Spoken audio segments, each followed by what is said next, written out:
And then finally, I would love you to give our audience something that is super practical that they could take away today after listening to this and go and do something that might help them bring a little bit of work joy into their lives.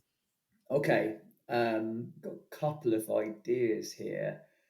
Okay, cool. Let's. What do you think to this, Beth? Shall we do, or shall I go through a simple, like in 3 minutes, try to give the listeners a way to figure out what their values are? Yes, Tall order, but let's try it. do it. Let's Um, see what you can do. yes. Okay. 3 minutes. So. The way that I've found to do this, and if anyone wants to follow this exercise, it's in page 67 of the book, Work Worth Doing. And it's an exercise around anti values. So what I've found is that if you're trying to figure out what your values are, and this is through years and years of doing this with individuals, with organizations, and so on, that asking people what they stand for, what's really important to them, where they're most fulfilled and content and creative can be really difficult, especially in 3 minutes. But talking to someone about what winds you up, what annoys you, what frustrates you, is somehow easier for us as humans to just connect with those things. So here's what I'd suggest.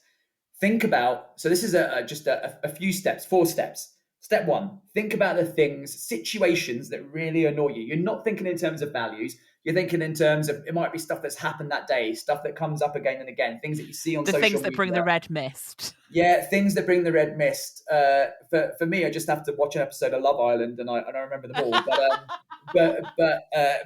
Just think about those things, and then just write them down. Don't even think about the fancy words or whatever. Just write them down. Then take each of those negative behaviors and create a single word or short phrase. For example, for me, one of them would be entitlement.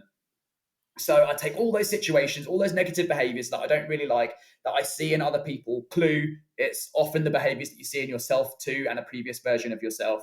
And try to find the word or the short phrase. So let's say entitlement is one of them. That's step two.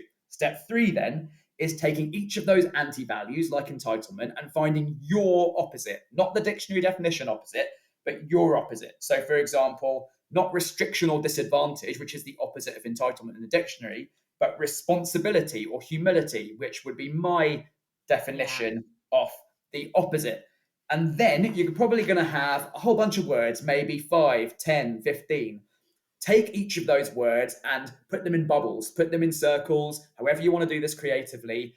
Find the common denominators, the human common denominators within those words.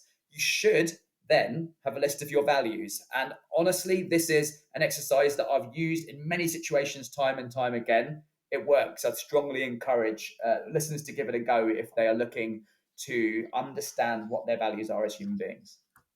It's a great way of thinking about it. I also do a lot of work with values, both with organizations and individuals. And sometimes your values are much easier to define in what they aren't. And by using that Yeah. then as a catalyst to think about, so what are they?